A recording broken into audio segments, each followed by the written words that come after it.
Good afternoon, everyone, and thanks for joining us today. I'm joining today from over the ditch in New Zealand, so no mai, haere mai, ki tēnei hui, which means welcome to this meeting. I just want to acknowledge Te Wiki o Te Reo Māori, Māori Language Week. Before we start, I'd like to begin by acknowledging the traditional owners of the many lands on which we meet today and pay my respects to elders past and present and any Aboriginal or Torres Strait Islander people with us. My name is Courtney, and I'm a People and Culture Partner at Bunnings, as well as an Early in Careers Committee member, and I will be your host for the third Thriving of the Start Network for 2025. For those of you who are joining us for the first time, welcome. To give you some context, Thriving from the Start is an initiative the Early in Careers Committee created, and it forms a part of the Corporate Mental Health Alliance Australia, CMHAA, which is a business-led and non-profit organisation focused on creating mentally healthy workplaces. The network was developed to specifically support early in career professionals by creating a space to connect, learn, and grow together. And our goal is to build a supportive and engaging community of like-minded peers who care about mental well-being and want to shape better, healthier workplaces and habits from the start of their journeys. Before we jump into today's exciting discussion, I want to quickly highlight an opportunity for you to share your voice. CMHAA is currently running focus group research, and they're keen to hear from anyone in their first 8 years of work. The goal is to better understand workplace well-being and burnout. If that sounds like you, feel free to register using the QR code that's currently on the screen. I'll display it at the end of the session too. Your insights could help shape how organisations support mental health for early in career professionals and give a clearer picture of what young people are experiencing in the workplace. If one thing is constant today, it's uncertainty. The IMF 2024 annual report showed that global uncertainty has reached a new high, fueled by climate change, geopolitical fragmentation, conflict, rapid digitalization, and the rise of AI. And that's just at a global level. For young professionals, the shift into early adulthood brings its own uncertainties. Moving out of home, moving overseas or interstate, discovering debt, and learning life admin on a whole new scale. Falling in and out of love, redefining our identities, forming new social circles, and understanding the nuances of workplaces that seem nothing like what we learned in the classroom. Everything is new, evolving, and unpredictable. So the big question is, how do we stay grounded through all this change? How do we build the mindset, support systems, and practical tools to not just survive uncertainty, but to use it as a launch pad for growth, learning, and opportunity? And that's exactly what we'll explore today. So let's get started. Joining us today, we're excited to have two wonderful speakers. Dr. Eleanor Ath-Miller, who's a consultant psychologist and coach at Transitioning Well, and Vivek Pradhan, General Manager of Data AI and Loyalty at Bunnings. And just a quick note that the chat function is available to everyone, so please feel free to share your thoughts or pop in any questions as we go, and we'll come back to them in the Q&A section. So Vivek, first we'd like to explore the landscape of uncertainty. As someone whose role is at the forefront of some of this change and disruption I've just touched on, can you please provide a bit of an overview of just how extensive the level of uncertainty is in today's world? Firstly, thanks, Courtney, for having me on the call. It's great to be here, and it's great to see so many people on the call. I'll start with uncertainty and disruption in my area. So I'm a practitioner by trade. I've spent 20 years of my career building data and AI systems and teams.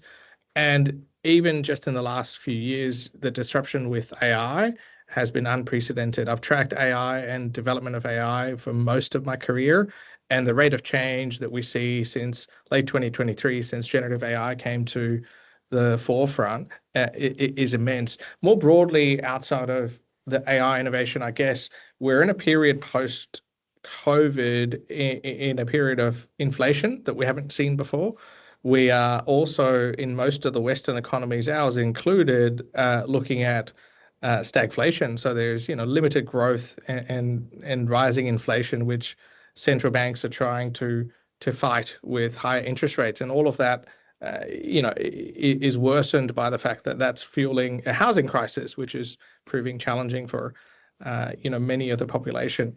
Over and above all of that is rising public and private debt in most Western economies, including ours, as well as the challenge of funding energy transition, which is also mostly a Western concern for the moment. And so, that list is a very long list of things that I don't know that has been true ever before in my working career or even in my life, so far. So I think we're in a unique period of disruption and uncertainty. Thanks, Vivek. And throwing to you now, Eleanor, do you have anything further to add to highlight just how extensive the level of uncertainty is in today's world? And in particular, when we think about our audience today, who are those early in their careers, 20s to early 30s, how might this level of uncertainty feel even greater? Thanks, Courtney. Look, I think there's a couple of key things, and thank you, Vivek, for mentioning the pandemic. I think we still have a really important context here, and people in early career at the moment had their own very unique and significant impacts in Australia, particularly in Melbourne across those years. So I suppose with that as our background, we also have a number of these significant generational changes, and people in early career right now and those who will join us in this category in the next few years will have a career like no one has ever had before. Now, I know that there have been changes previously in generations about the way we work and the nature of what it means to progress and to continue to grow through a career. But it's now really changing fundamentally. And what we're seeing is, I guess, a multi-stage approach to life and to career. So instead of, train, work, retire, we're going to do a whole lot of learning and relearning across careers. And particularly in early career right now, you'll be living that frequently. I think too, from a psychological point of view, it's a period of significant transition across moving into adulthood in these years of the 20s. We know that there's a lot of change and flux in relationships. You mentioned in your intro, Courtney, too, that there's potentially relocation, there's the way that we live is different, and all of that combines too at the moment with financial pressures, which are fairly unique. And are going to be quite a big factor for people early in career at the moment. So I think we've got quite a change from even 5 years ago, more broadly, in a time of life that's really significant for a lot of other change and transition. All of those contribute to that sense of uncertainty. Thanks, Eleanor. And with this landscape in mind, can you please share with us what can be the impact of all this uncertainty, particularly with respect to our emotional and mental well-being? Yeah, sure. Look, we'll come to this a little more detail shortly. However, brains don't really like uncertainty. Our nervous systems, from when they last had an upgrade, which was about 200,000 years ago, life was a little different then, and uncertainty is just one of those threat triggers for us. We're beings that like to be able to control our environment, to predict, because that's how we feel safe. It's how our bodies and brains thrive. So when we talk about a stress response, very likely to show up with any indication of uncertainty, even if that is a full-blown recognition or low-level, consistent, on edge. It can be something that happens in the background, particularly with some of our technological overwhelm. I think we need to be aware that that's always at play for our nervous systems. And levels of stress and anxiety can have that real cumulative effect. So a little bit of stress in response to uncertainty is okay. It gets us moving. It's that motivational, healthy stress. It's what humans are built to do. However, we know that can tip into anxiety, where we're worrying about worry if we find that we're in uncertain states a little too long and we're feeling too pushed. So overall, we're looking at mental health implications possibly over time, and also trying to find a way to work with our bodies and brains as we continually adjust. Thanks, Eleanor. And Going now over to Vivek. So in your role now, it would seem that you live and breathe uncertainty a lot of the time, and I might even dare say that you actually really like it. However, has there been a time where you felt overwhelmed by uncertainty in your life? And can you please share that experience with us and perhaps some of the impacts?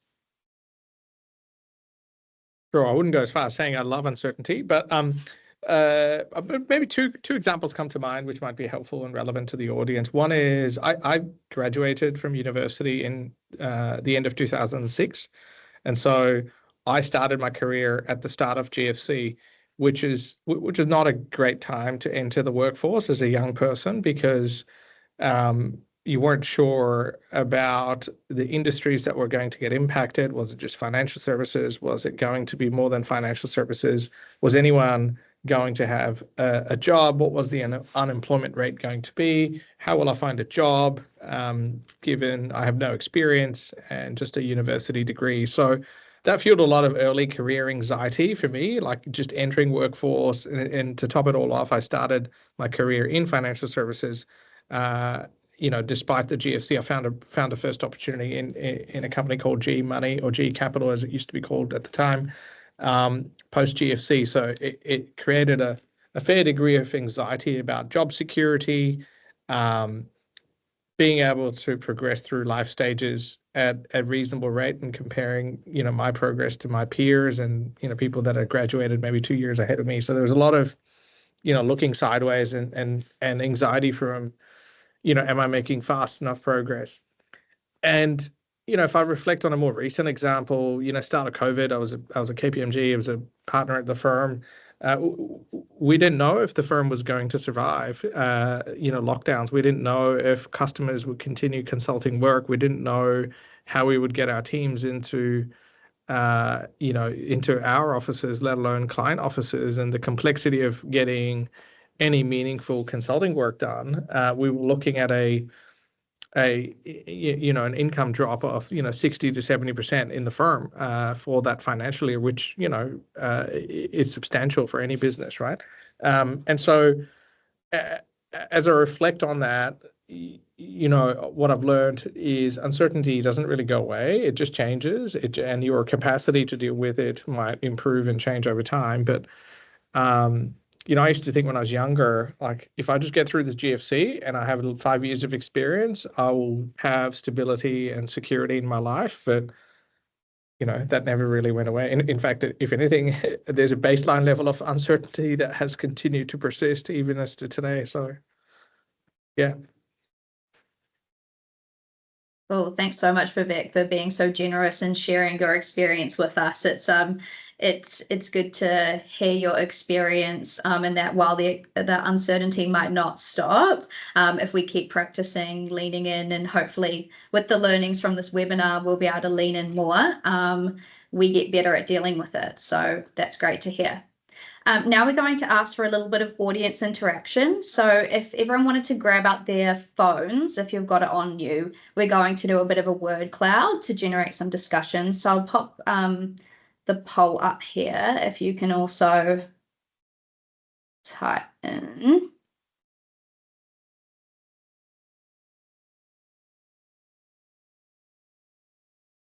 Let's see if this works for me. On the topic of uncertainty, I'm leaning into some uncertain technologies today.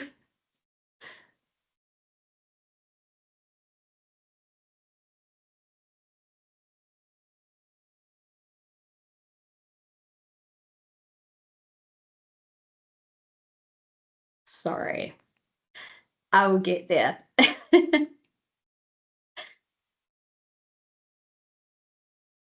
Oh. Here we go. So what we'd like to know is what is the first feeling or thought that tends to come up for you when things feel unclear or uncertain?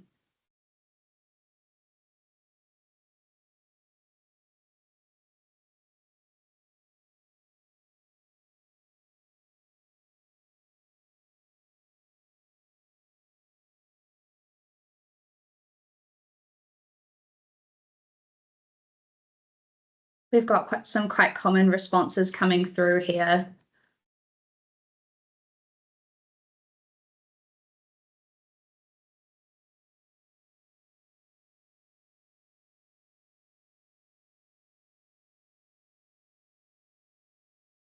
So, Eleanor, how do these responses that are coming up align with your experience as a psychologist and coach?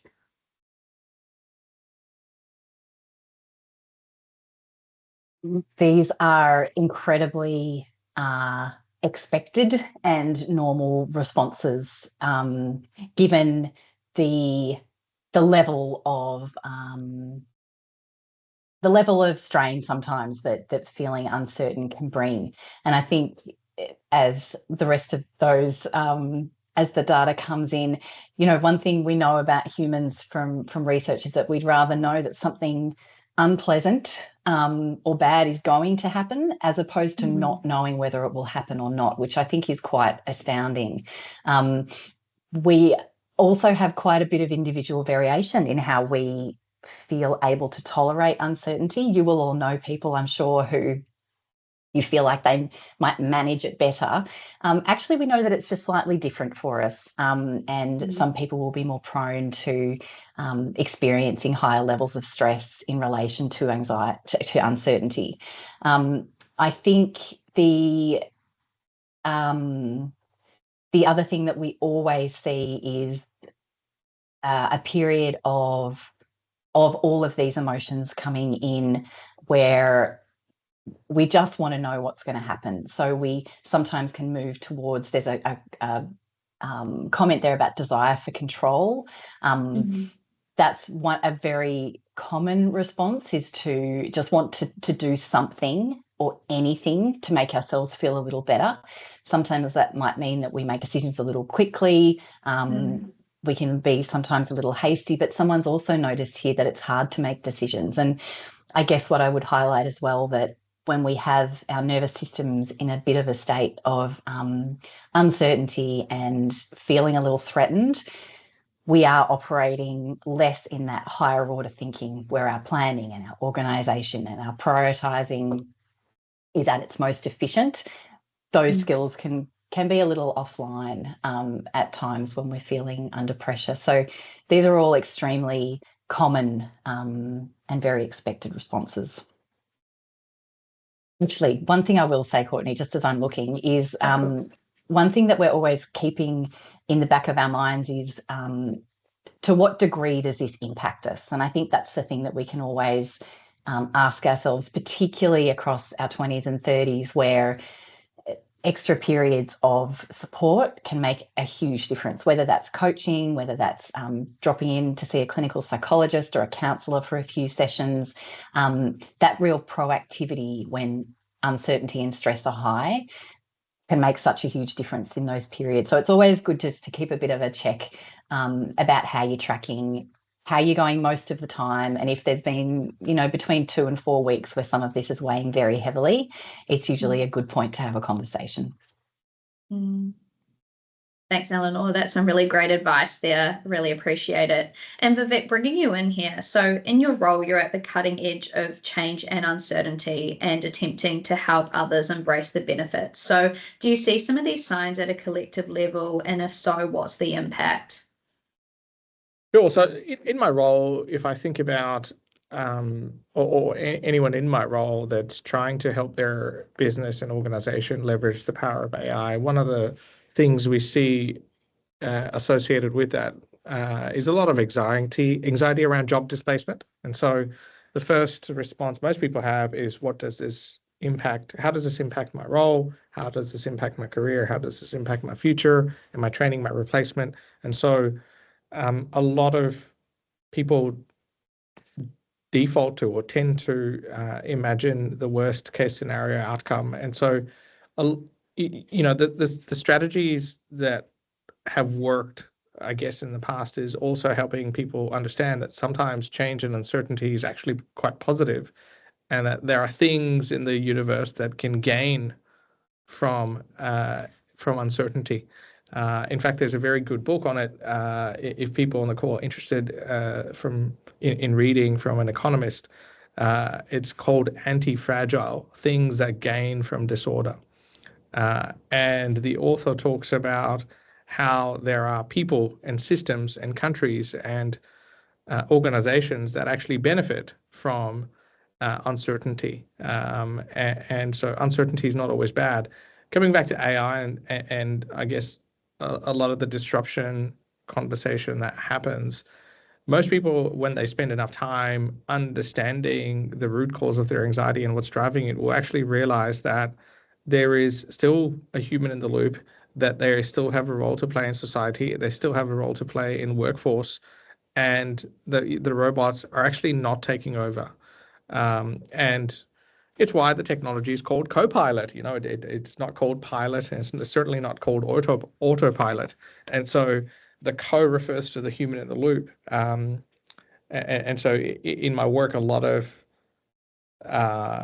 the influencing we tend to do is around helping people, evolve with the change in times rather than resist and fight change, because fighting change is possible, but not very viable in the medium to long term. So. Cool. Thanks, Vivek. And it's a really good context, obviously. AI is developing, it's ever evolving, and sometimes it can feel quite rapid as to how it's being brought into our everyday lives. Would you mind sharing with us perhaps one of the key strategies that you use to perhaps try to influence someone or bring them on the journey with the type of change that you were speaking to us about? I think the first thing is I often talk about controlling the controllables. So, as Eleanor mentioned before, the desire for control is very high in times of uncertainty, and it can be quite a grounding exercise to just reflect on, can I actually do anything about this? Is this in my circle of control or even in my circle of influence? And most people, myself included, I'm guilty of this, right? We overestimate our circle of influence. We actually don't influence all that much independently of, regardless of our role in society or at home or in business, most people tend to overestimate what they influence. And so the thing that is easier said than done is controlling the controllables. I think the other strategy that are often used is helping teams or people understand that, in most instances, we often imagine the outcome to be much worse than it actually tends to turn out in real life, right? And I encourage an experiment where I'll invite the person to think about the last 3 times they imagined something terrible was going to happen and what it actually happened, and get them to reflect on the delta between the two. Yeah, and that's quite a that's quite a huge delta. So most people will go, okay, we tend to think about the flight or fight response and we imagine the worst, right? Because that's what our brains are designed to do. At the risk of sounding like Eleanor, I'm not a psychologist, but we those are the 2 strategies that work the best for me, is helping people understand you got to control the controllables, and not to overestimate your circle of influence. Is very helpful. That's great. Thanks, Vivek, for elaborating on some of those strategies that you've used. Just to wrap up this section, thank you to everyone who did contribute to the word cloud and poll. So as we did see in the responses, and as Eleanor's highlighted, if you do find yourself struggling with uncertainty, you're absolutely not alone. In fact, our brains are actually wired to resist it. So those feelings are absolutely completely normal. So Vivek's last comments, especially around how we tend to imagine the worst possible outcome, is a really great segue to now talking about some of the upsides to uncertainty. So the encouraging part is that embracing uncertainty and new developments can lead to growth, innovation, and unexpected opportunities. So I'd like to share one of our recent EIC committee recommended reads. Those are featured in our Thriving from the Start newsletter, in a book called From Dr. Med J, a psychologist who's focused on young adults and who regularly speaks about uncertainty. I really related to a quote in her book. So the quote was, "One of the most precious things in life is uncertainty. Leaving something incomplete makes it interesting and gives one the feeling there is room for growth." And in line with that quote, I'd like to share a bit of a personal experience around embracing uncertainty. So for me, when I first stepped into my career in HR, the focus was quite heavily on employment relations. But as the world has changed, like we've spoken about, to do with COVID, and more recently technology, so has the role. So today we're talking more than ever about team member experience, culture, data, workforce planning for the future, our role in business strategy, and also ever evolving technology like AI. So leaning into uncertainty has been an absolute game changer for my growth. Staying curious and saying yes to new challenges and projects has helped me not only adapt, but actively shape people's experience at work and how our business evolves. So while it can be uncomfortable and it takes courage, I can say that I've never regretted stepping out of my comfort zone and embracing the uncertainty. I find it's only when I didn't that I actually think, what if? So it's made my work a lot more meaningful, and it's shown me the power of really shifting from reacting to actually creating. So I remain really excited and curious about what's next, even though it is uncertain as to how the world will keep changing. So Eleanor, on that note, what else would you add about the potential benefits or opportunities that can come from embracing the unknown? It's a really good example, Courtney. Thank you. And I think one of the things that we know is that we're really forced to draw on other skills and to develop other ways of approaching a challenge when we're not quite sure how it's going to go. So if we always knew what was happening and coming, well, then we're always using the same kind of responses and skills that we did before. So one of the things I would completely echo in terms of being able to bring the focus back to what you can do in the moment. And we waste a lot of energy, Vivek would agree, when we're trying to control what's happening for other people, or more broadly, situations and parameters that there's nothing directly we can do about them. So I think a benefit is learning to roll with it in a way. And one of the ways that we can do that from a psychological point of view is to acknowledge the discomfort. We're really, many of us have grown up in environments and a lot of messages from society about uncomfortable feelings are things that you need to get far, far away from you. Now, when we have that response consistently, there's a lot that we're not actually able to process in the moment and learn from. So I think we can use it as an opportunity to begin to check in with ourselves and just develop a little bit of self-awareness. What's going on for me at the moment? What's happening? And another thing that I think is important in these kinds of periods is also using them as an opportunity to look after yourself. So how am I going? How is my mental health? How is my physical health? How am I connected with important people in my life? Because sometimes those things can start to drop off. And we know that we need them even more than ever, actually, if things are a little shaky, particularly in a work sense. Just to elaborate on that, Eleanor, why is it that some of those things that are so important to us, such as some of our relationships or our physical well-being and the things that we would do, tend to drop off at times of uncertainty? It's usually a reflection of where our energy is going. So if we're some of us, I think, at times of uncertainty or stress in a work situation can move into a bit of overfunction, move. And that's why we're at risk of, the burnout risk is not insignificant when that continues over time, just, the constant motion. In those situations, we often put ourselves lower on the to-do list, essentially. Michelle Obama's got a great quote that we just need to do a better job of putting ourselves a little higher on that list. So when there's a lot else on the priorities, we tend to come last. So those really effective habits that keep a view of our primary health, because if we're not looking after that through each of these cycles across our lives, then it's the physical and mental health that will suffer ultimately, and we're still uncertain. So, we've ended up in a situation that might be behind where we'd started, whereas it can be the other way around. Thanks, Eleanor. It's a really great point and a really great reminder for ourselves to put ourselves first and invest in ourselves, and that can really help us at all times in life, but particularly with this landscape of uncertainty that we are up against these days and for the future.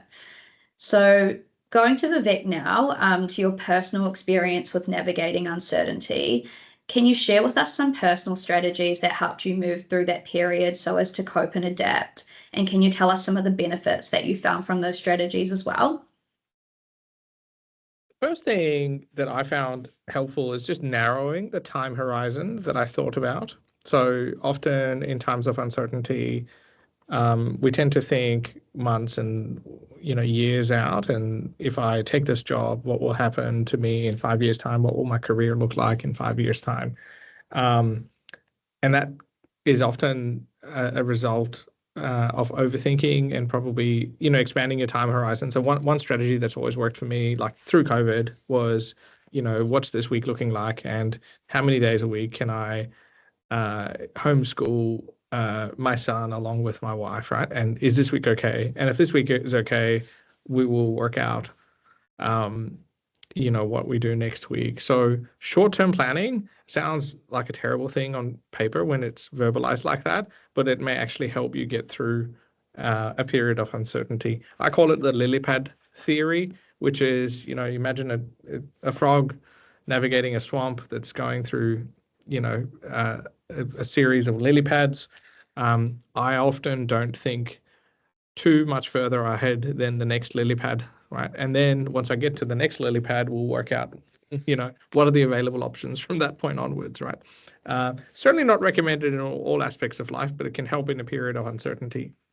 The second was a mindset shift around recognizing that we often, I think Eleanor touched on this before, we often have access to new opportunities when there is uncertainty and there's change and there's disruption that we haven't yet learned to recognize as opportunities yet, because they don't fit an existing pattern for an opportunity in our brains. And so having an open mind to something's happened that's terrible, but this might actually be an opportunity to do something completely different. And that can be a helpful strategy to think about, well, what could this turn into? And am I open to the possibilities that are in front of me? So those two come to mind, like narrowing your time horizon that you think about. So it's often unhelpful to stop thinking. So keep thinking, but maybe think about the next 4 days. And are the next 4 days okay? If they're okay, then don't worry about the next lily pad until the 4 days have elapsed. Thanks, Vivek. I really like that lily pad methodology. Like you said, it might not be applicable to everything in life to not think that long term, but hearing you speak, it also made me think about how in times of uncertainty, especially where we might feel a little bit out of control, or like we might be in a bit of a negative mindset, it might help us actually embrace some of those smaller wins of, okay, I got through this day, I got through this week, and that in my experience has really helped as well. Celebrating the small wins, especially early in your career, some people can be focused on some of those larger milestones that perhaps they've been looking forward to chasing in the stage of life. So Vivek, when you think forward to your role now, are there any other habits or practices that you use to grapple with the uncertainty that may seem constant some days? One is keeping up with the rate of change is one. So you might, have a role that's like my role's in data and AI. And so, logic would dictate that I keep abreast with everything new and upcoming around impact to AI and data. But I also read a lot about other things that have nothing to do with data and AI, because it helps me predict things that might happen in my environment. So economic matters or matters of productivity, public-private debt. These are topics that have nothing to do with my day job, but I like to keep reading about them because it helps me prepare for the changing financial landscape that we live in.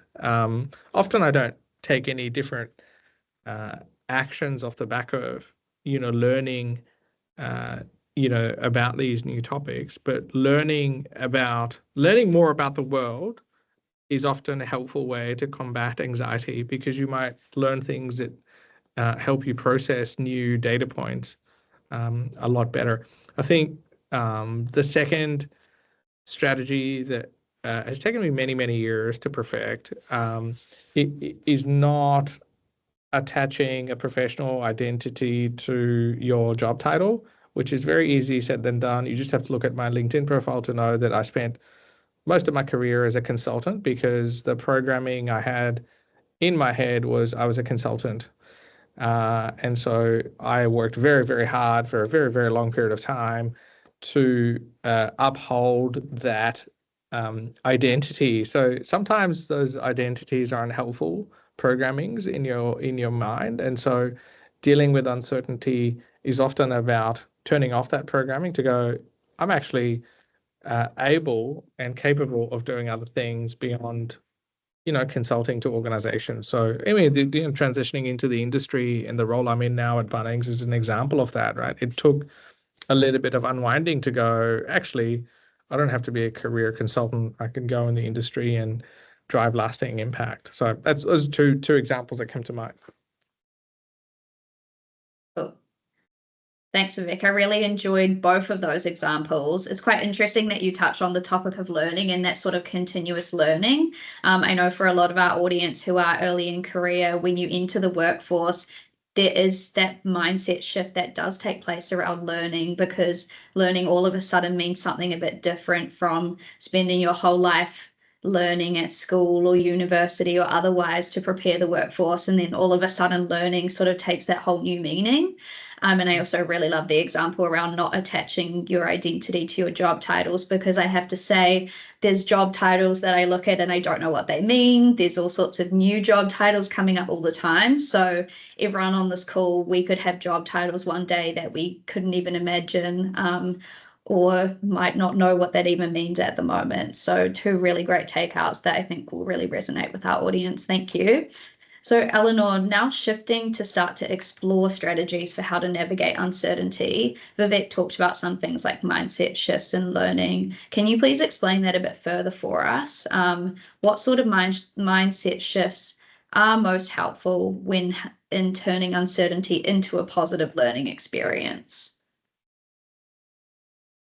It's such a good point in the conversation, and I think I'm going to draw on a couple of comments that Vivek made too in his examples, because in its own way, I think I mentioned before, it's really forcing us to become a little bit more adaptable. So with that learning and with that curiosity, actually, Courtney, you opened with that, talking about the importance of curiosity at times of uncertainty. I think both of those are quite natural processes that we go through. And if you need a bit of, I guess, a prompt in that area, we know that the career adaptability model can be really helpful. There is a previous recording. We've done a corporate mental health session on that, and you'll be able to access that via the website. Because trying to remain curious at a time, particularly when things are, you don't know what's going to happen, puts you, even if we bring it down to the lily pad level, you're always looking out for what that next step might be, and being open to the fact that it might actually be a slightly different direction than you initially anticipated. I think the other thing that stood out to me with Vivek's example that we can always try to keep in mind too is reconnecting with what's really important. These can be really key times to check in with your value system, and there are all kinds of wonderful exercises. People do all sorts of sessions about this all the time. It doesn't really matter how you do it. One of the most useful exercises is saying, when I look back on this time in 5 years, what am I going to be really proud of? What would make me really proud of the way that I showed up at that period of time, even though I wasn't really sure how it was going to go or where I was going to go? And I think those things just bring you back to what's really important to me right now. When we're coming at an issue from that vantage point, we can't really go wrong, because we're stepping in a way that is in line with how we want to show up, what's important to us in the world, the kind of person that we want to be. And I think that's often a really handy step in mindset, in the mindset space as well. Excuse me. Thanks, Eleanor. Are there any other strategies that you suggest, particularly for young professionals navigating uncertainty? I know that earlier you spoke about sort of perhaps connecting with a coach or a psychologist, or I know a lot of the audience will have organizations that do have EAP. Would you like to talk a bit to how we might access those services, and also what benefits we might be able to get from those services, even to those who it might feel a bit hard to reach out, because it does feel a little bit uncertain of how that response or conversation might go, right? Absolutely. And the first step of making new connections and either asking for help or even creating new opportunities for mentoring and connecting with people who have been through maybe not the same experience but similar. We're either looking for people that have knowledge and expertise in managing transitions and high periods of high uncertainty from a mental health perspective, if that's going to be your primary need. And or we want to also be connecting with people in the network, either that we know or that we might need some new connections where it comes to that professional point of view. So always balancing the personal and the professional. Yes, they intersect. We're never completely leaving one behind. But if you're thinking about supports like EAP, I think something that's very helpful to think about is to think about this as a proactive coaching approach. Things don't have to be significantly disrupted or feeling particularly anxious before you know what, this has been on my mind for a while. I'm just going to see what's available through work. And I think sometimes people are concerned about confidentiality. Organisations have worked really hard to ensure that that's very well protected. And I think it can be the sort of step that once you've taken it, it becomes easier to do the next time. So that's an avenue you can take. The other avenue is to talk to your peers and also people in your broader network. Do you meet with a coach or a psychologist? How often do you do that? Tell me a little bit about their approach. And that can help create links as well, if you're looking for those sorts of connections outside work. But I think the other thing too that I was going to say is broadly, this is a time where your support systems overall are essential. So if they've shifted and changed a little, and that happens quite a bit in our 20s and early 30s, what does that look like and what do you need? What connections are supportive and energizing, and which maybe for the moment aren't? It's okay sometimes, I think, to take a bit of just to reflect on that, to see what it is that you need and bolster that kind of connection. Thanks, Eleanor. I really like the idea of using the likes of EAP as that proactive coach measure, rather than waiting for, things to cause a lot of distress for us. So that's a really good point. And then you also touched on mentoring. I'd quite like to pick Vivek's brain around the subject of mentoring. I know for early in careers, sometimes it can be quite scary to reach out to that person who you might want to mentor you. So from your experience, do you have any takeouts or encouragement or perhaps strategies that you could share with this cohort if they were to reach out to someone in a role like yours as a mentor? I think it's a great point Eleanor raised. Mentoring can be a massively underutilized capability or tool in most people's kit bag. What I would say to that is most leaders are looking for ways to give back in business and community. And so, it's not always an imposition on the person that you're asking for help with. It may be that they're a really senior person and they're very busy and they may not necessarily be able to give you as much time or frequency, but most leaders are looking for ways to extend their leadership shadow beyond the people that officially report to them and work for them, who, in many ways have to be led because that's the organizational decision-making framework that's in place. But more and more leaders are looking for ways to influence without direct control. So mentoring is always something I encourage everyone on this call to look at leaders in your business, look at people that you think that you want to, learn from, and don't be afraid to ask, because, they were once a graduate, or they were once, early and young in their career, and they all benefited from somebody else's mentoring and coaching. I know I did, right? I still live by things I've learned from mentors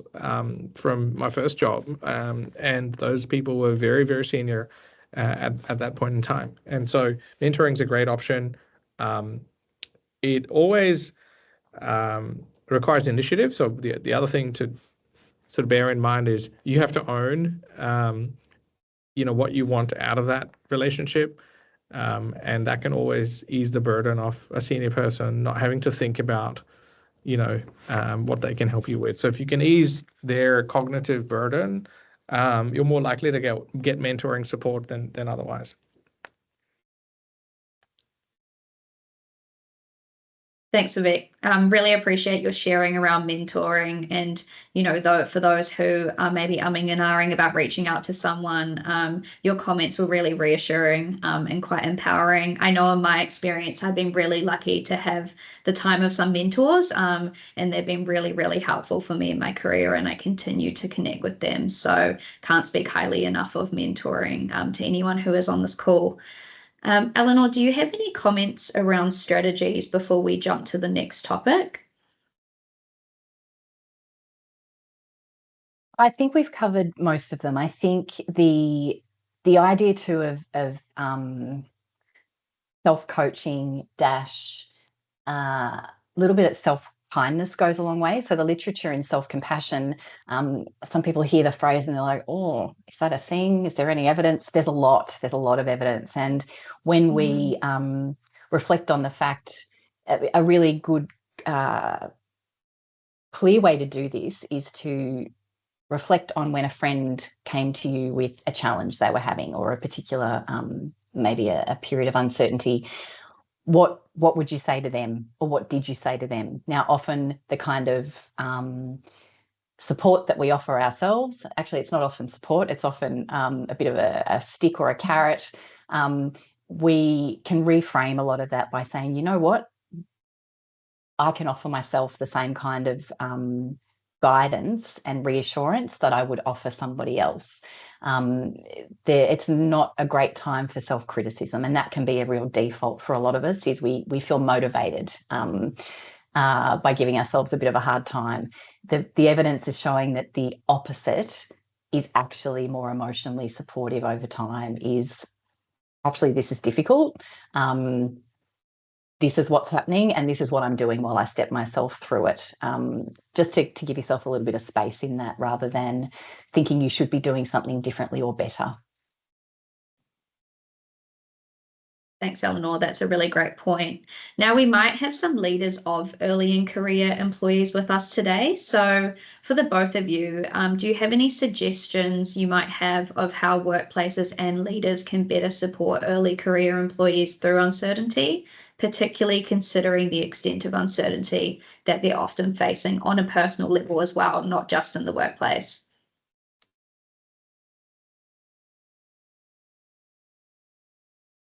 Do you want to kick off there, Vivek?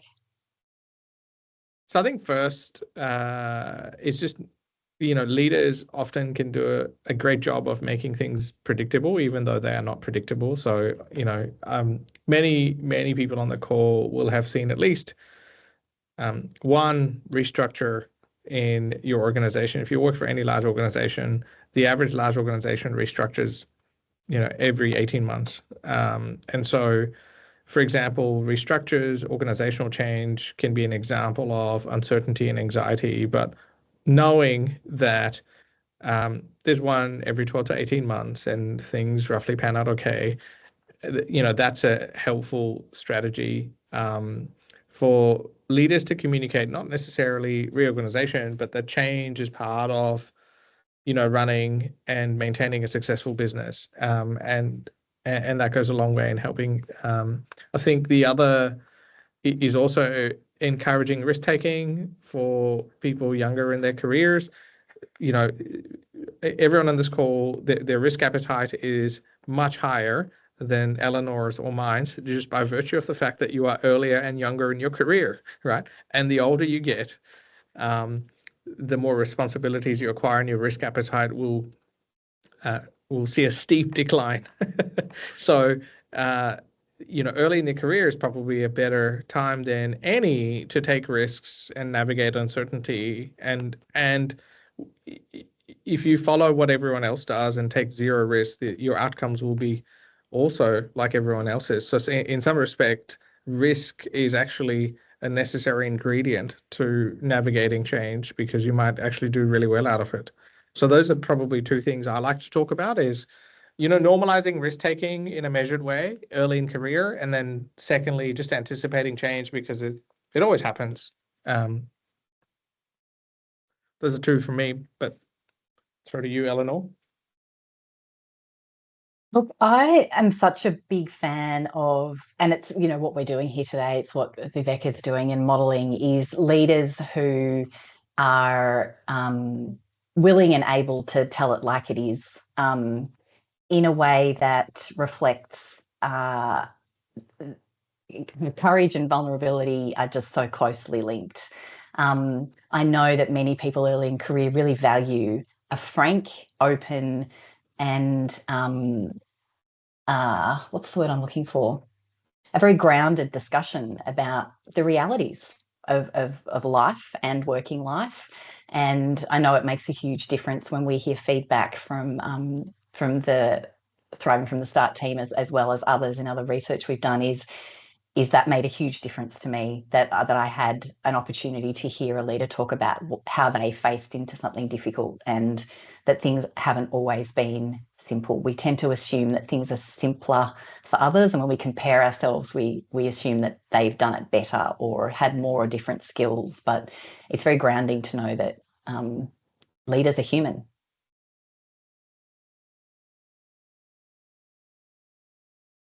Thank you, Eleanor and Vivek. Some really great points for leaders of early in careers. And thank you for such a thoughtful and honest discussion throughout this whole session. So now's come the time where we'd love to hear from those of you who are attending the session. So it's now question time. Feel free to type in the chat and we'll start picking a few to answer. We've already got one in the chat to kick us off, which is great. So Alex has asked a question for Eleanor. Why is it often easier to see that someone else will be okay through uncertain periods than when we're in it, and easier to give advice than to navigate it ourselves? That is such a good question. So we can't see other people's internal dialogues, can we?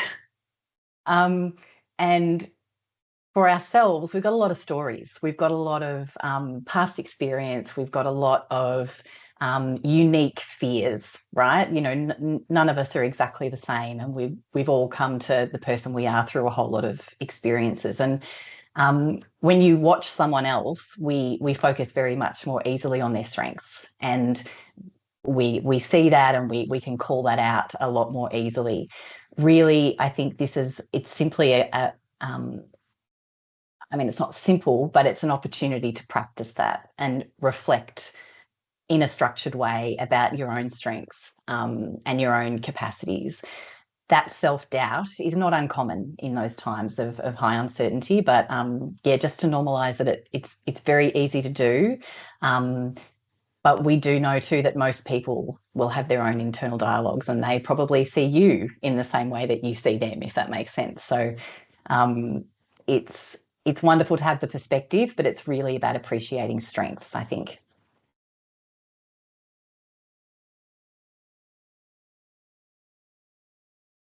Thanks, Eleanor. I really appreciate the response, and such a great question. Another one is from Cass. What's an area where you think early in careers are underestimating the opportunities hidden in today's uncertainty/disruption? I see Vivek's got his thinking face on and nodding his head, so I might throw to you. I think one area for those early in careers and often overlooked is the value of early career specialization, which is the antithesis of most career advice that often people get, is when you're starting your career, try different things, see what you like.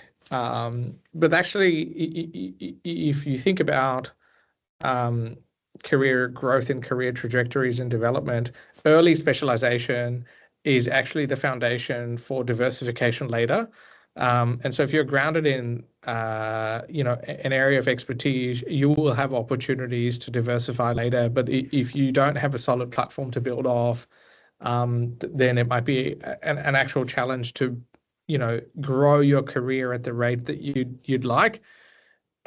And so I think the underestimation that I often see is the value in sticking to something over a long period of time, right? And that delivers compound interest benefits, like most things in life, right? And the fear generally is, well, I don't know if this job or this role will be a thing because of AI. That tends to be overestimated. The chances are that a specialist in any discipline will continue to be required, right? So that's probably one suggestion for me, is to focus on maybe early career specialization, because you can always do different things later in life. Thanks, Vivek. Really great answer there. So we're slightly short for time, but we do have time perhaps for one quick question.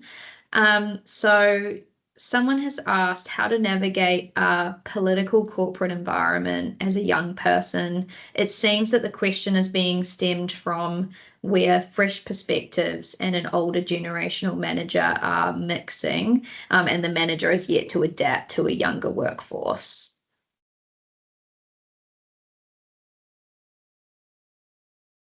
I'll have a go. Maybe Eleanor can also add to it, but the quickest hack to working out organizational politics is empathy, right? Because if you learn the art of putting yourself in somebody else's shoes, you'll quickly work out what's going on. Yeah. And you have to really try hard, and it's not just putting yourself in somebody's shoes for 5 seconds, right? Put yourself in somebody's shoes. Now imagine their position description, imagine their KPIs, imagine what they're accountable for delivering to the organization, right? And sit in that for 2 minutes, right? And then I think you might develop a superpower, which is the quickest way to navigate organizational politics. Is most people don't empathize. Most people spend too much time thinking about, well, this is what I'd like out of this, and this is what I want from this. And goes back to earlier conversation that Eleanor and I were having, which is around controlling the controllables, is you can empathize, right? If you learn the art of empathy and real empathy, I think that's probably helped many people navigate, intergenerational sort of workplace challenges, because that tends to help. It won't solve every issue, but empathy goes a long way in navigating politics. Yeah, it certainly does. I suppose all I would add briefly there is that the cross-generational workplace, again, there are sometimes 4 or 5 generations in an organization.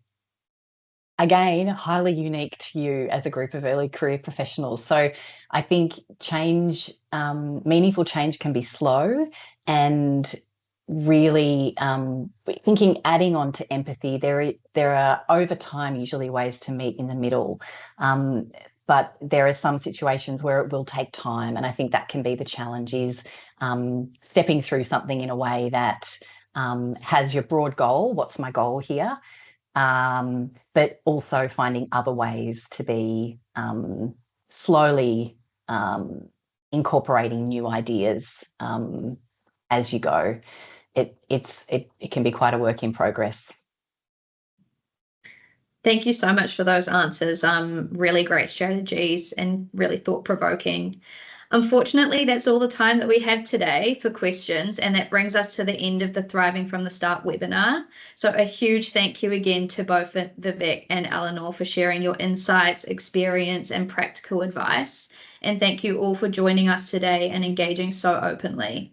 If you'd like to learn more about transitioning well and the work that Eleanor and her team are doing, feel free to visit their website at www.transitioningwell.com.au, where you can find the latest insights and resources. And if you're interested in getting more involved with the Corporate Mental Health Alliance and the Thriving from the Start network, you can head over to our website at cmhaa.org.au. And I've also put the QR code to sign up for the focus groups again on the screen. Thanks again, everyone, and we'll see you next time.